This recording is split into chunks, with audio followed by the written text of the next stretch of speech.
여러분 안녕하십니까? 11월 16일 굿모닝 MBN 시작합니다. 먼저 오늘의 주요 뉴스입니다. 러시아에서 발사된 것으로 추정되는 미사일 2발이 나토와 유럽연합 회원국인 폴란드 영토 내에 떨어져 2명이 숨진 것으로 전해져 파장이 예상됩니다. 주요 20개국 정상들은 우크라이나 전쟁 종식을 촉구하며 러시아의 침공을 비난하는 공동성명 초안에 합의했습니다. 윤석열 대통령과 시진핑 중국 국가주석이 인도네시아 발리에서 만나 양국 관계를 한층 성숙하게 발전시켜 나가자는 데 동의했지만 북한의 핵과 미사일 위협 등 안보 분야에 대해서는 온도차를 보였습니다. 대장동 일당으로부터 뇌물을 수수한 혐의를 받는 정진상 더불어민주당 당대표 정무조정실장이 검찰에 출석해 14시간 넘게 조사를 받았습니다. 검찰은 이재명 대표와의 연관성도 집중 추궁하고 정 실장은 혐의를 적극 부인한 것으로 알려졌습니다. 이태원 참사의 희생자 명단을 공개한 인터넷 매체가 개인정보보호법 위반 혐의로 경찰에 고발됐습니다. 국내 유족은 물론 외국인 사망자 측의 항의가 잇따르자 일부 희생자의 이름은 공개 명단에서 사라졌습니다. 그룹 방탄소년단이 미국 최고 권위의 음악상인 그래미 어워즈에서 2개 부문 수상 후보 명단에 이름을 올렸습니다. 3년 연속 그리고 2개의 부문 후보에 오른 건 K-팝 사상 최초입니다. 오늘은 전국 대부분 지역에서 아침 기온이 0도에서 5도에 머물러 쌀쌀하겠고 한낮 기온은 15도 안팎까지 올라 일교차가 10도 이상 크게 벌어지겠습니다.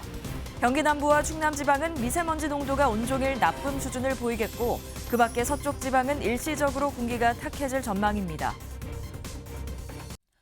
아침을 여는 굿모닝 MBN입니다.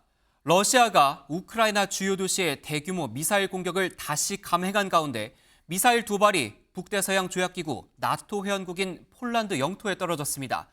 폴란드에는 미군이 주둔해 있고 나토엔 공격을 받으면 즉각적으로 동맹국들이 반격할 수 있는 조항이 있습니다. 워싱턴 연결합니다. 최준락 특파원.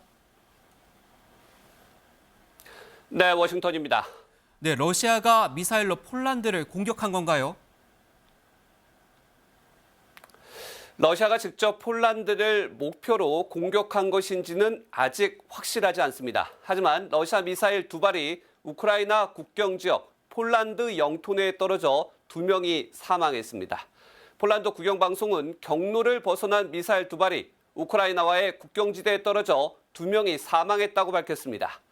폴란드는 즉시 총리 주재로 긴급 국가안보위원회가 소집됐고 대응 방안을 논의 중인 가운데 바로 전에 속보로 폴란드가 군 대비태세를 격상했다는 소식이 들어왔습니다. 이는 러시아가 키이우를 비롯해 우크라이나 주요 도시에 약 100발의 미사일을 퍼부으며 대규모 공습을 재개한 가운데 이루어졌습니다. 우크라이나 동북부와 북부 등 각지 주요 도시 에너지 기반 시설이 공격을 받으면서 700만 가구 정전이 발생한 것으로 알려졌습니다. 네, 폴란드는 나토 회원국이고 미군이 주둔 중이기도 하죠. 미국의 반응은 어떻습니까? 미 국방부도 러시아 미사일이 폴란드 국경지대를 공격한 사실 인지하고 있다고 밝혔습니다. We are aware of the press reports alleging that 2 Russian missiles have struck a location inside Poland near the Ukraine border. I can tell you that we don't have any information at this time to corroborate those reports. 네, 들으신 것처럼 미 국방부는 러시아 미사일이라는 사실과 공격, 그러니까 스트라이크, 랜드 대신에 스트라이크라는 공격 표시를 사용했습니다. 나토 방위 조약은 나토 회원국 가운데 한 나라만 공격을 받아도 나토 전체에 대한 공격으로 간주합니다. 따라서 이번 폴란드에 대한 공격은 회원국인 미국에 대한 공격으로도 해석할 수 있습니다. 폴란드는 이 나토 조항에 대해 발동을 검토하고 있다고 조금 전 밝혔습니다. 그렇다면 미국이 러시아의 군사적 대응에 나설지가 가장 큰 관심인데 일단 매우 신중한 모습입니다. 들어보시겠습니다. Protection. We always take the safety and security of our troops, no matter where they're serving, very seriously, and so we're very confident in any force protection measures that we take, whether it be Poland or elsewhere. But again, we're not going to get ahead of ourselves here. We're going to get the facts, and when we have more to provide, we will. 비 백악관도 정확한 정보와 상황이 우선이라고 밝혀 위기 관리를 위한 러시아의 물밑 접촉 가능성도 제기됩니다. 한편 러시아 국방부도 입장을 내놨는데 의도적 도발이라며 폴란드 국정을 목표로 러시아의 공격은 시행되지 않았다고 반박했습니다. 지금까지 워싱턴에서 전해드렸습니다.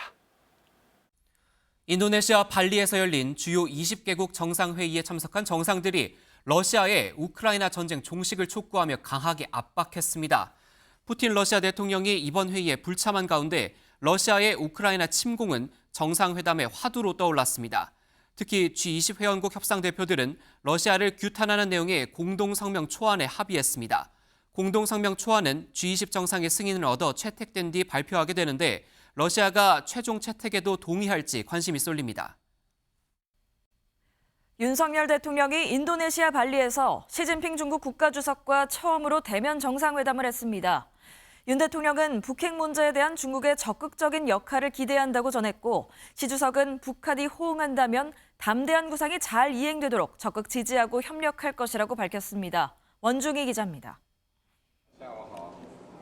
윤석열 대통령이 시진핑 중국 국가주석과 처음으로 마주 앉았습니다.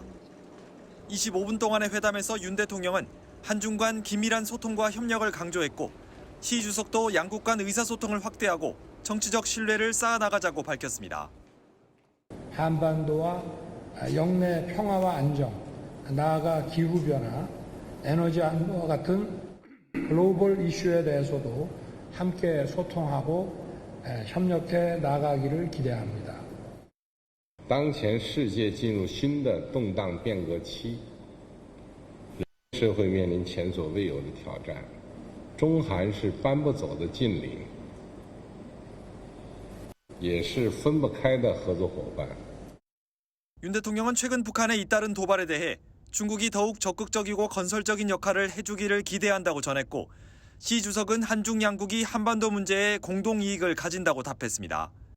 시 주석은 북한이 비핵화에 나선다면 전폭적인 지원을 제공하겠다는 우리의 담대한 구상에 대해 북한이 호응한다면 적극 지지하고 협력하겠다고 밝혔습니다.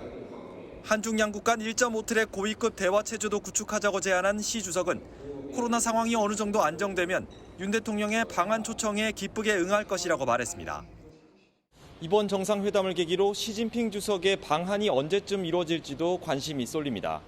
인도네시아 발리에서 MBN 뉴스 원중입니다.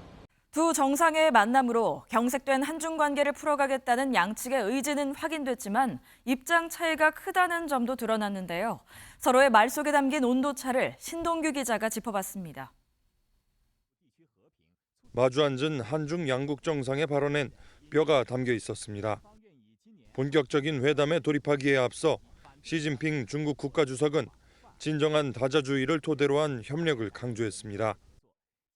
共同践行真正的多边主义，为世界提供更多的正能量、稳定性。 진정한 다자주의는 미국 중심의 국제 질서나 대중국 견제 움직임을 비판적으로 거론할 때 주로 쓰는 표현입니다. 한국이 이번 G20 정상회의를 계기로 대중국 견제의 핵심인 미국의 인도태평양 전략에 적극 호응한 데 대해 불편한 심기를 내비친 걸로 풀이됩니다.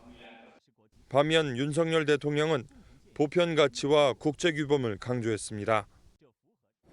우리 정부의 외교 목표는 동아시아와 국제사회의 자유, 평화, 번영을 추구하고 기여해 나가는 것입니다. 그 수단과 방식은 보편적 가치와 국제 규범에 기반하고 있습니다. 또 동아시아와 국제사회의 자유, 평화, 번영 증진에 중국의 역할이 매우 중요하다고 강조하기도 했습니다. 북한 문제에 중국의 건설적인 역할을 주문한 겁니다. 다만 중국은 윤석열 정부의 담대한 구상 협력에 북한의 호응을 조건으로 달았고 회담 후 내놓은 자료에서도 북한에 대한 언급은 하지 않았습니다. 외교관례상 시 주석이 한국을 방문할 차례지만 코로나 안정 이후로 시기를 미루면서 오히려 윤 대통령에게 중국 방문을 요청했습니다. MBN 뉴스 신동규입니다. 윤석열 대통령이 어제 이번 순방 주요 일정인 G20 정상회의에 참석했습니다. 대표적인 고물가 품목인 식량과 에너지 부문에 대해 윤 대통령은 과도한 보호주의를 자제하자고 강조했습니다. 황재현 기자가 보도합니다. 어제 오전 먼저 G20 정상회의 식량, 에너지 안보 분야 세션에 참석한 윤석열 대통령은 세계적인 고물가 현상을 이끌고 있는 식량과 에너지 가격 상승 문제를 짚었습니다. 윤 대통령은 이들 분야에서는 과도한 보호주의를 자제해야 한다며 가격 안정을 막는 불합리한 수출, 생산 조치가 없도록 협력해야 한다고 강조했습니다. 또 스마트 농업과 재생에너지 보급으로 친환경적인 식량 시스템도 구축하겠다며 과거 식량을 원조받았던 한국이 책임감 있게 쌀 원조 등을 통해 기여하겠다고 말했습니다. 식량, 에너지, 보건 분야 등에서 저소득 개도국을 지원하고 국제 연대와 협력을 강화하기 위한 대한민국의 역할과 향후 계획을 설명하고 오후 보건 세션에서도 윤 대통령은 코로나19 팬데믹 재발을 막기 위해 우리나라가 약 390억 원을 기여하기로 한 팬데믹 펀드가 큰 역할을 할 것이라고 밝혔습니다. 윤 대통령은 스페인과 네덜란드 정상과 회담을 여는 등 한국에서 정상 외교를 이어갈 방침입니다. 인도네시아 발리에서 MBN 뉴스 황전입니다. 장경태 더불어민주당 의원의 빈곤 포르노 발언을 두고 국민의힘이 장 의원을 국회 윤리특별위원회에 제소하기로 결정했습니다. 주호영 국민의힘 원내대표는 어제 장 의원의 발언에 대해 너무나 인격 모욕적이고 반여성적이라며 윤리위 제소와 함께 공식 사과와 민주당 내부 징계를 요구했습니다. 장 의원은 지난 14일 윤석열 대통령의 동남아 순방 중 김건희 여사의 행보에 대해 빈곤 포르노 화보 촬영이 논란이라고 말했습니다. 여권을 중심으로 해당 발언에 대한 비판이 잇따르자 장 의원은 빈곤 마케팅을 비판하는 표현인 빈곤 포르노는 언론과 사전에 다 있는 용어라며 반박했습니다. 다음 소식입니다. 이재명 더불어민주당 대표의 최측근인 정진상 당대표 정무조정실장이 피의자 신분으로 출석해 14시간 동안 검찰 조사를 받았습니다. 검찰과 협의해 비공개로 출석했는데 혐의는 모두 부인했습니다. 홍지호 기자의 보도입니다. 정진상 더불어민주당 대표실 정무조정실장이 어제 오전 9시쯤 피의자 신분으로 서울중앙지검에 출석했습니다. 정 실장 측은 사전에 검찰과 조율해 비공개로 소환 조사에 응하면서 취재진에게 모습을 드러내지는 않았습니다. 이번 소환 조사는 지난 9일 정 실장의 자택과 민주당사, 국회 사무실을 압수수색한 지 6일 만에 이루어졌습니다. 검찰이 정 실장에게 적용한 혐의는 모두 4가지입니다. 뇌물수수와 부패방지법 위반, 부정처사 후 수뢰와 증거인멸 교사입니다. 우선 검찰은 정 실장이 유동규 전 성남도시개발공사 기획본부장을 비롯한 대장동 사업자들에게 2013년부터 2020년까지 모두 1억 4천만 원을 받은 것으로 보고 있습니다. 또 위례신도시 개발 사업 당시 민간 사업자들에게 내부 정보를 흘려 이익을 얻게 하고 대장동 사업 수익 중 428억 원을 김만배 씨에게 받아 김용 민주연구원 부원장 등과 함께 나눠받기로 했다고 의심하고 있습니다. 유 전 본부장에게 압수수색 직전 휴대전화를 버리라고 했다는 의혹도 있습니다. 정 실장은 4개 혐의 모두 부인한 것으로 전해졌습니다. 정 실장의 변호인은 MBN과의 통화에서 적극적으로 조사에 임했다고 밝혔습니다. 저희의 입장은 유동규의 진술 말고는 어떠한 객관적 증거도 없다는 것입니다. 검찰은 진술은 물론 여러 물증까지 확보해 혐의 입증에 문제가 없다는 입장입니다. MBN 뉴스 홍지호입니다. 이런 가운데 민주당은 정진상 실장에게 돈을 건넸다는 유동규 전 본부장의 말이 거짓이라며 야당 탄압이라고 주장했습니다. 국민의힘은 민주당이 이재명 방탄 정치에 몰두해 이성을 잃었다며 비판 수위를 높였습니다. 정치권 반응은 정태웅 기자가 전해드립니다. 지난 2019년 정진상 민주당 대표실 정무조정실장에게 3천만 원을 건넸다고 검찰에 진술한 유동규 전 성남도시개발공사 기획본부장. 당시 정 실장의 아파트에서 돈을 건넸고 CCTV를 피해 엘리베이터 대신 계단을 이용했다고 설명한 것으로 알려졌습니다. 하지만 민주당은 해당 진술이 거짓이라고 직접 비판에 나섰습니다. 계단 바로 앞이자 아파트 동출입구부터 CCTV가 설치되어 있습니다. 차량 출입구에도 CCTV가 4대나 설치되어 있습니다. 어디를 어떻게 들어오든 CCTV에 사각지대가 없는 구조입니다. 그러면서 표적을 정해놓고 죄를 만들고 있다며 인간 사냥이라고 맹비난했습니다. 이에 대해 국민의힘은 민주당이 이재명 대표를 방어하다가 이성을 잃었다고 맞받았습니다. 국민을 위해 일해야 할 국회에서 민생은 버려지고 이재명 방탄의 북소리만 요란합니다. 한편 서울중앙지검 관계자도 진술만 갖고 수사할 수는 없다며 민주당의 주장을 반박하고 나섰습니다. 충분히 현장 조사를 진행했고 CCTV 위치도 확인했다며 돈을 건넸다는 사실이 핵심이라는 겁니다. 또 최근 민주당이 수사팀을 고발한 것에 대해서는 거대 정당이 구체적 근거도 없이 수사팀을 흔들고 있다며 유감을 표했습니다. MBN 뉴스 정태웅입니다. 이태원 참사 소식으로 뉴스 이어갑니다. 유족 동의도 없이 이태원 참사 희생자들의 명단을 공개한 인터넷 매체가 개인정보보호법 위반 혐의로 경찰에 고발됐습니다.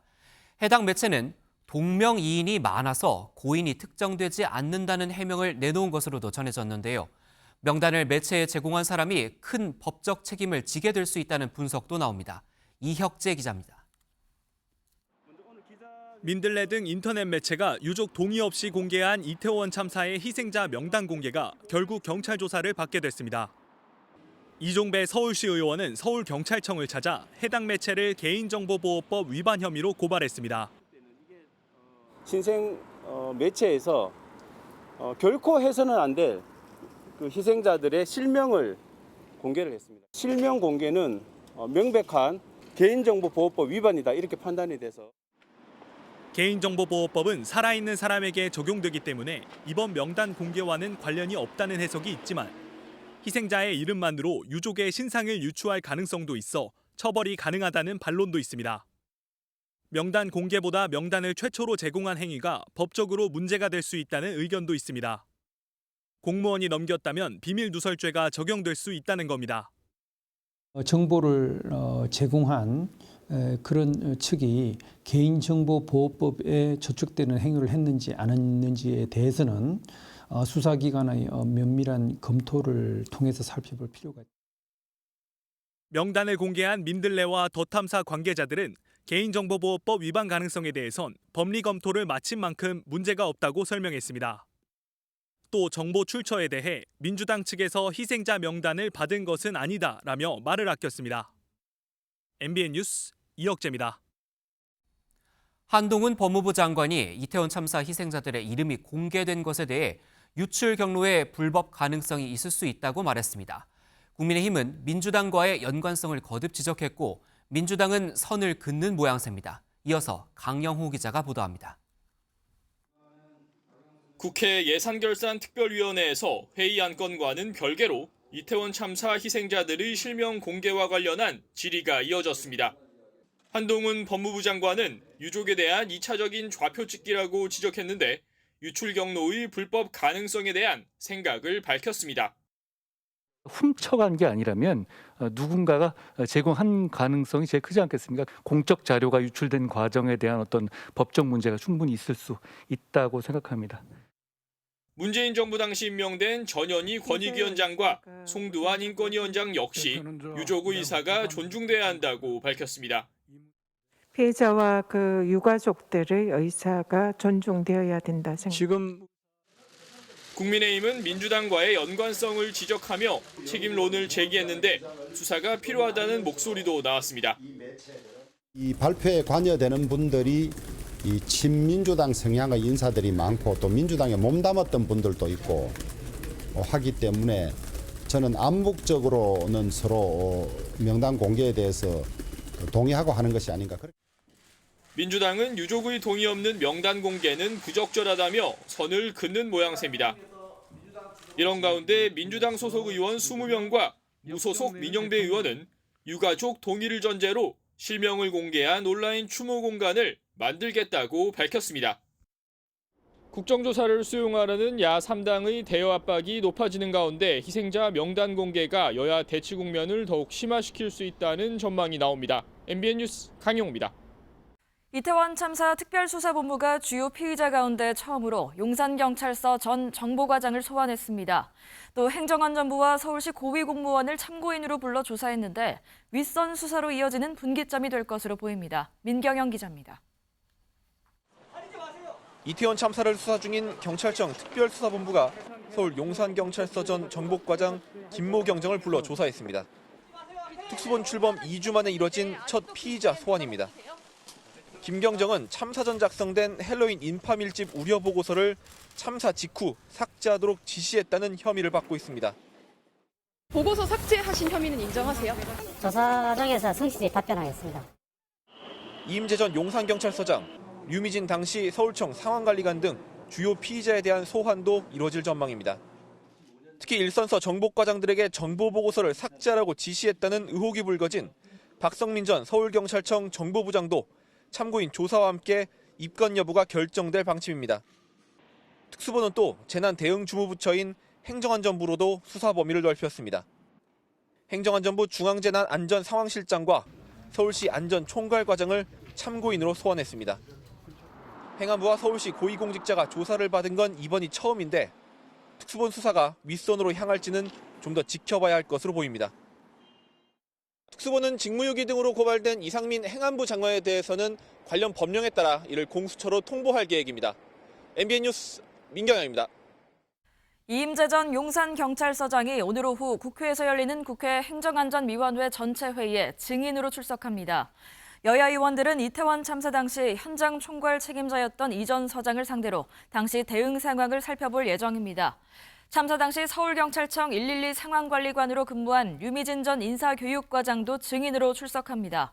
한편 전체 회의에서는 더불어민주당 주도로 전액 삭감된 내년도 행정안전부 경찰국 예산에 대한 여야 공방도 이어질 전망입니다. 정치적 편향성 논란을 이어온 교통방송 TBS에 서울시 예산 지원을 중단하는 조례안이 서울시의회 본회의를 통과했습니다. 더불어민주당 의원들은 집단 퇴장했고 TBS 직원들도 날치기 처리라며 반발했는데요. 이번 조례안 통과로 TBS는 2024년 1월부터 홀로 서기에 나서야 합니다. 신혜진 기자입니다. 서울시의회 김영기 의장이 본회의 개회사를 할 때부터 야당 의원들의 항의성 고성이 터져나왔습니다. 왜 당초 추경안에는 3대 수건 관련 예산을 제대로 편성 안 했습니까? 속으로 서울시 미디어재단 TBS 설립 및 운영에 관한 조례 폐지 조례안. 이른바 TBS 지원 폐지 조례안 처리 전부터 전운이 감돌았습니다. 해당 안건이 상정되자 찬반 토론이 이어져 분위기를 달궜습니다.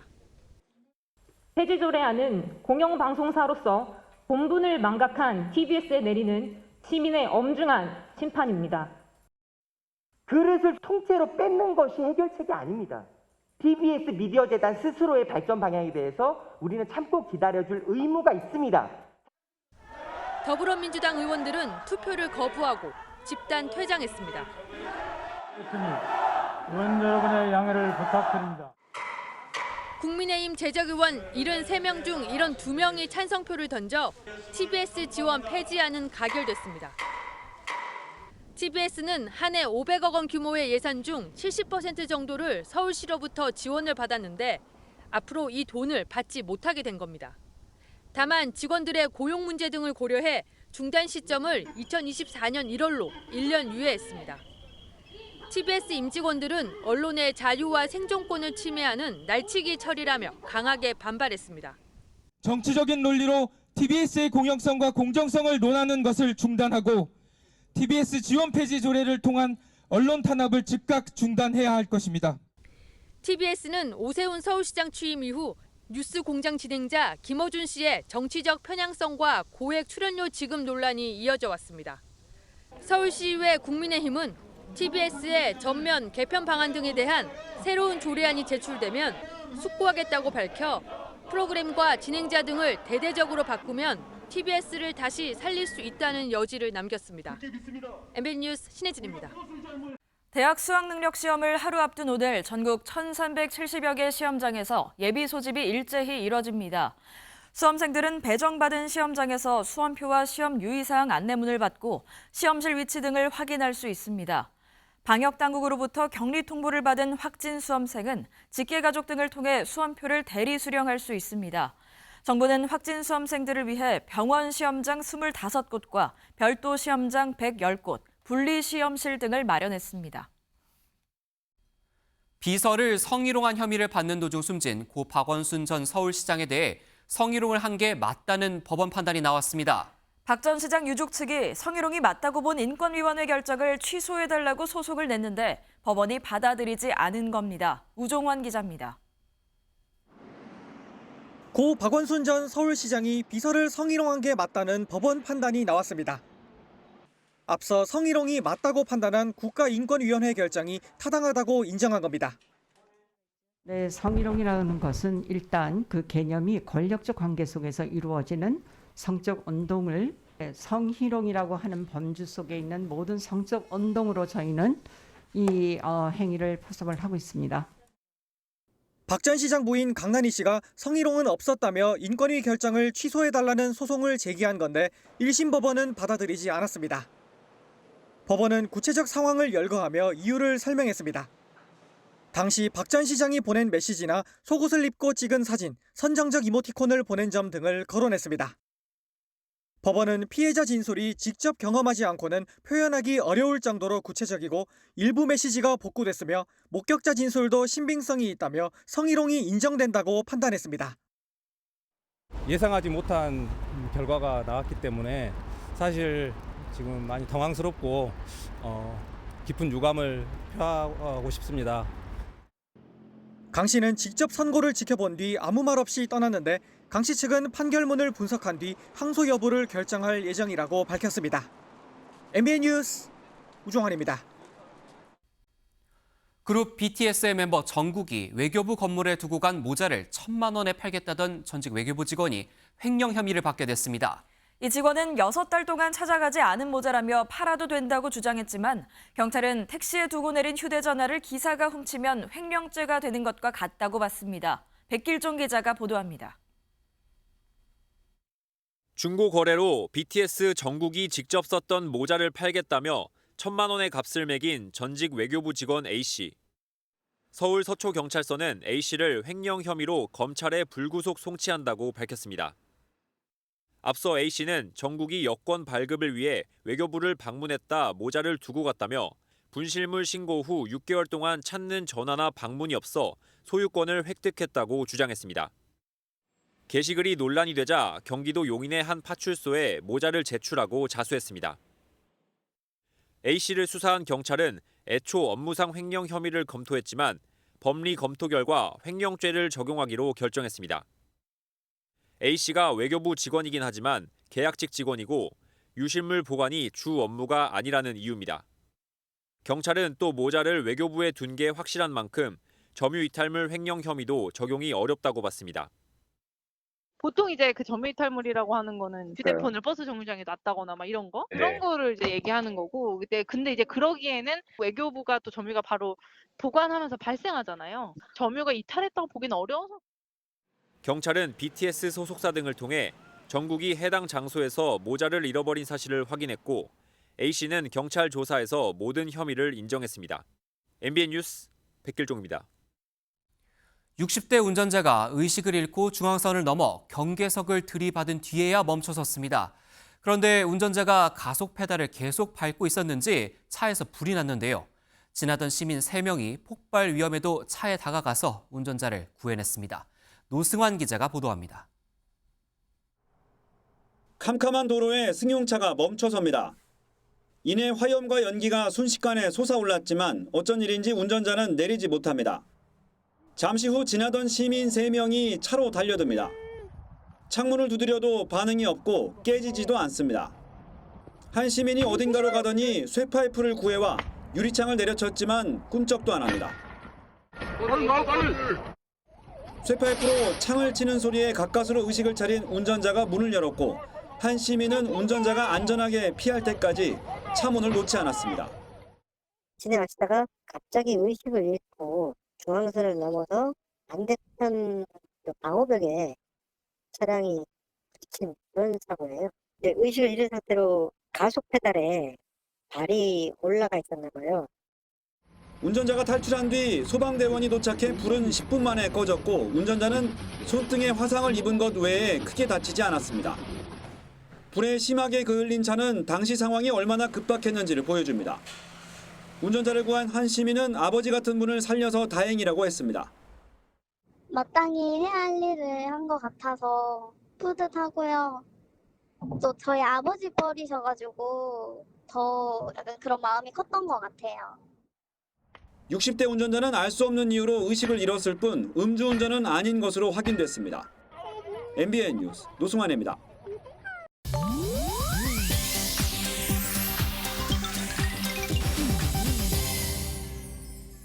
인터넷에선 어떤 소식들이 화제일까요? 인터넷 와글와글입니다. 이번 주 금요일부터 경기도 광역버스의 절반에 가까운 수가 입석 금지됩니다. 경기도에 따르면 경기 지역 13개 버스 업체는 최근 공문을 보내 18일부터 입석 승차를 전면 중단하겠다고 통보했는데요.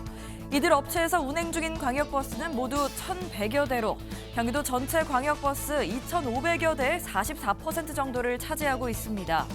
지난달 29일 이태원 참사 이후 안전 강화 차원에서 내린 결정으로 알려졌는데요.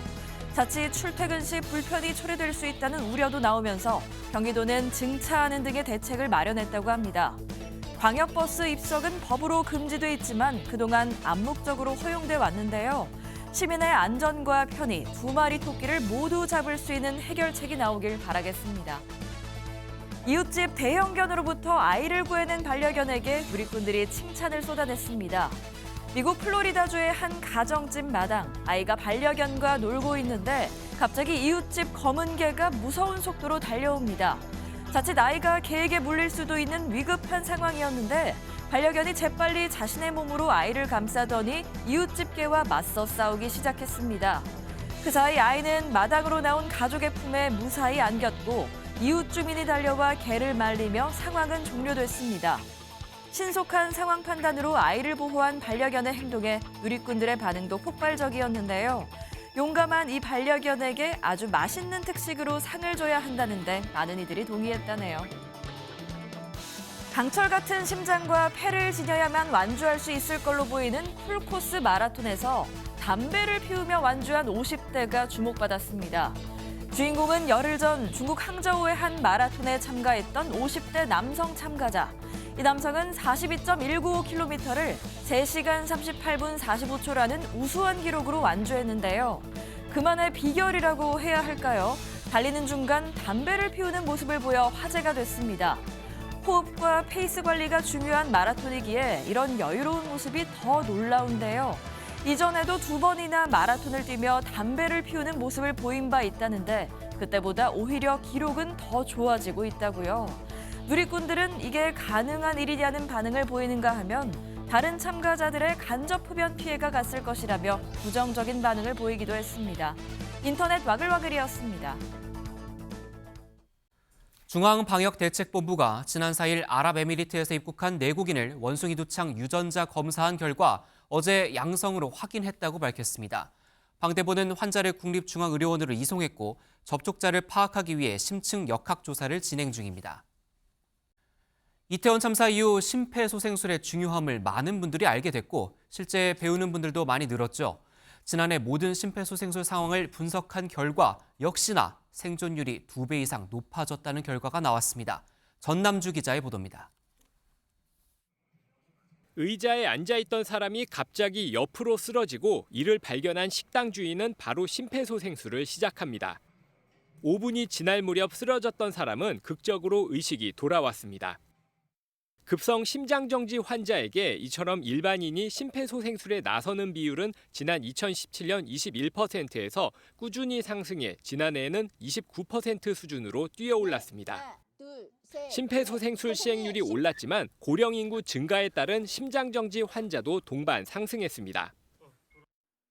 지난해 급성 심장정지 발생률은 인구 10만 명당 64명으로 증가 추세를 보였는데 지난 2006년과 비교하면 1.6배 정도 높아졌습니다. 특히 70대와 80대로 갈수록 발생률이 크게 늘었습니다. 일반인이 심폐소생술을 시행한 경우 생존율은 11.6%로 시행하지 않았을 경우의 생존율보다 2배 이상 높아 119가 도착하기 전까지의 심폐소생술은 필수입니다.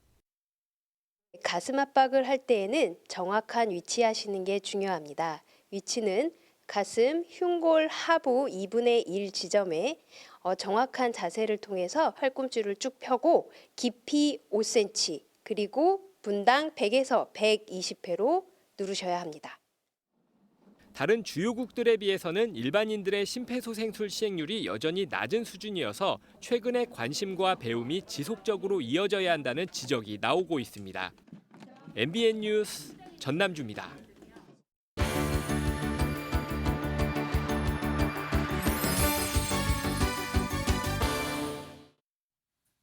굿모닝 월드입니다. 세계 3대 식재료 중 하나인 트러플 좋아하는 분들 있으실 텐데요. 인공재배가 불가능해 땅속의 다이아몬드로 불리는 이 진귀한 트러플이 경매에서 어마어마한 가격에 낙찰됐습니다. 청록색 쿠션 위에 올려진 건 바로 세계 3대 진미로 불리는 송로버섯 트러플입니다. 트러플 중에도 특히 더 귀하다는 이탈리아 화이트 트러플인데요. 이탈리아에서 열린 경매에서 무게 950g의 화이트 트러플이 18만 4천 유로에 판매됐습니다. 우리 돈으로 2억 5천만 원에 달하는데요. 낙찰받은 사람은 홍콩의 한 사업가로 알려졌습니다. 매년 열리는 이 화이트 트러플 경매에 참여하기 위해 전 세계에서 10만 명의 사람들이 모여든다네요. 미국 마이애미에 유명했던 한 호텔이 역사 속으로 사라졌습니다.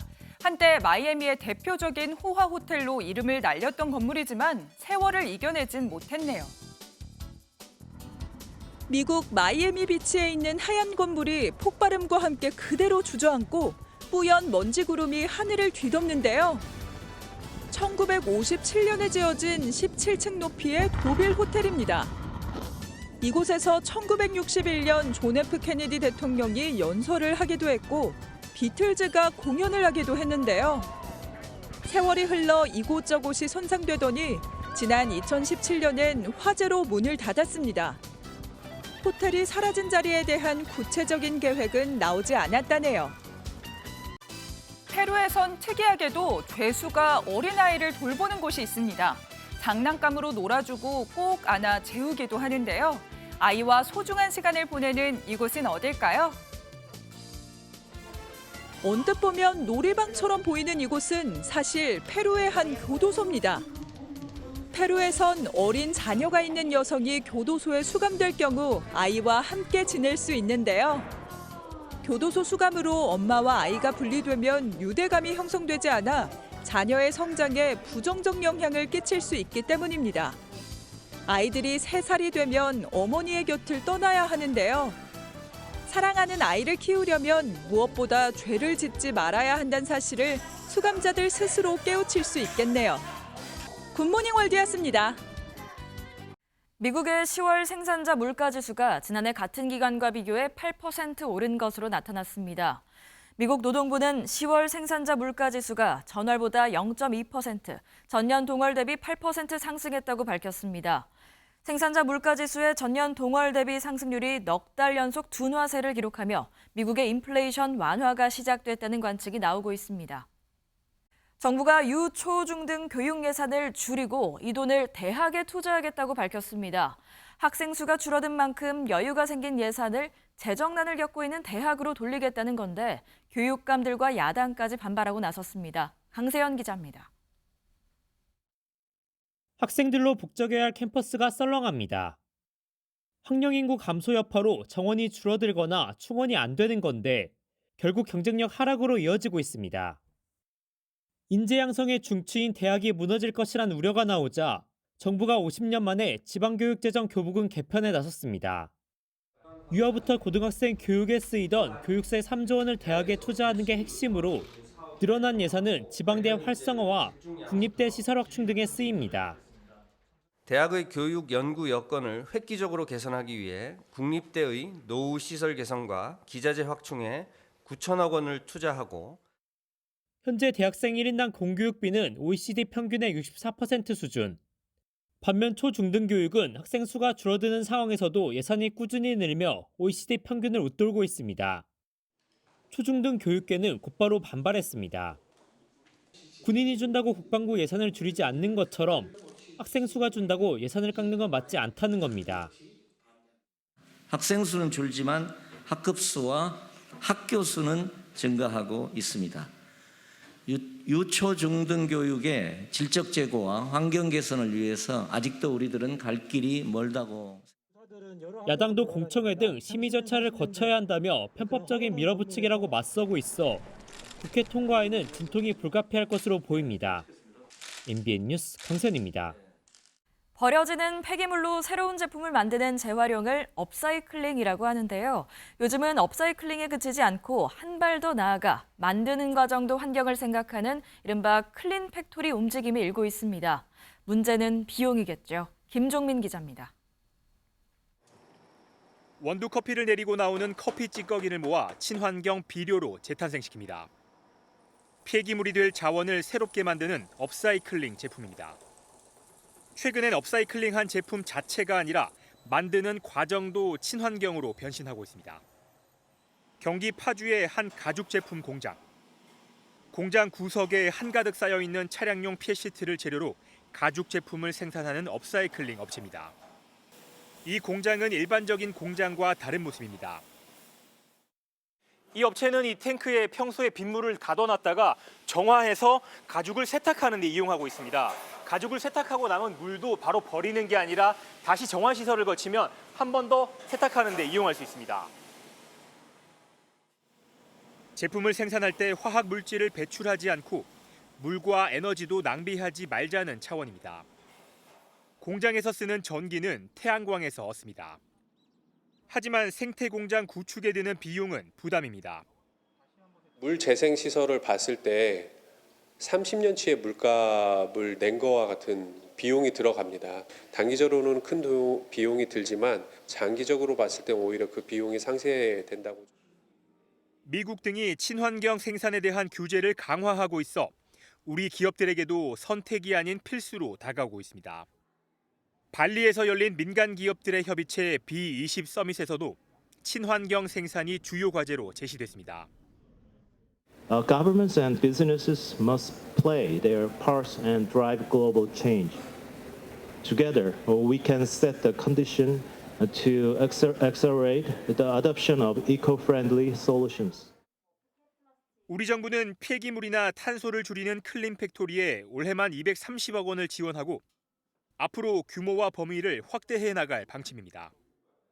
MBN 뉴스 김종민입니다.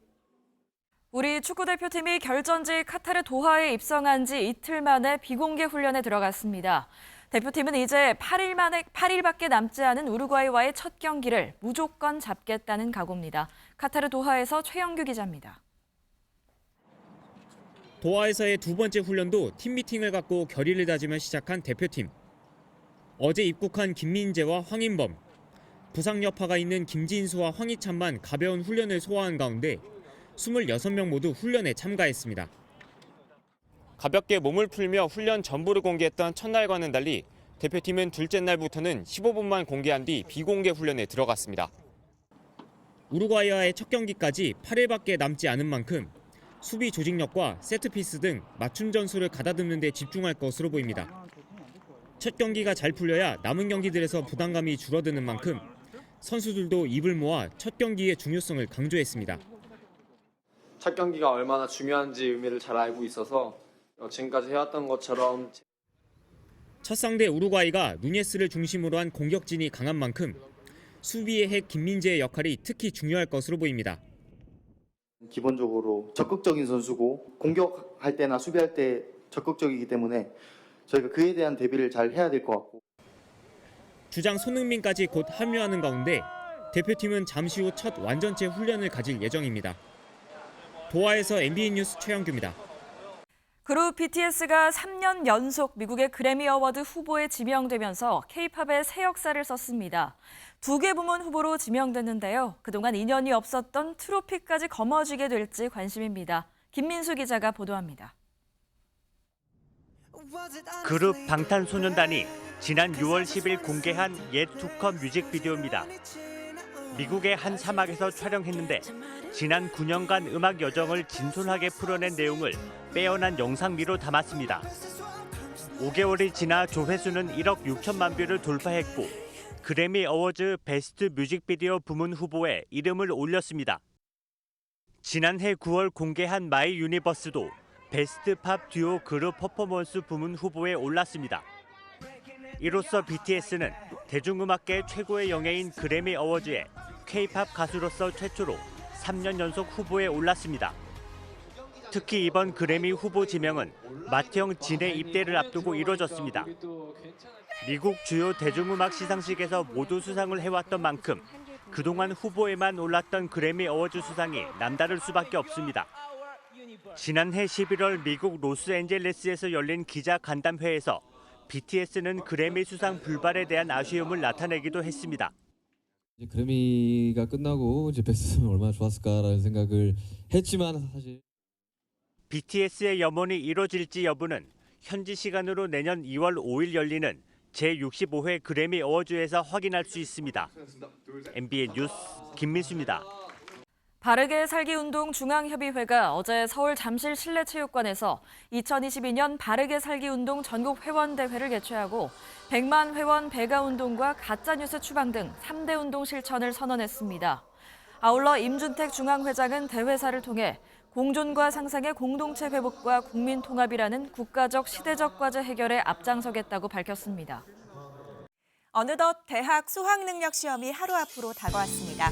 예비 소집일인 오늘과 수능일인 내일은 뚜렷한 비 소식 없겠고요. 한파 수준의 심한 추위도 없겠습니다. 다만 아침과 낮과 밤의 기온차가 크게 벌어지는 만큼 입고 벗기 편한 겉옷으로 체온 조절 잘해주셔야겠습니다.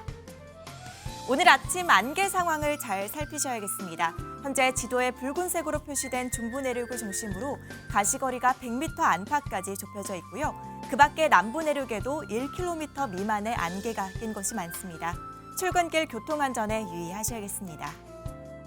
현재 전국의 대기질 무난한 상태지만 차츰 국외 미세먼지가 유입되면서 서쪽 지역은 공기가 탁하겠습니다.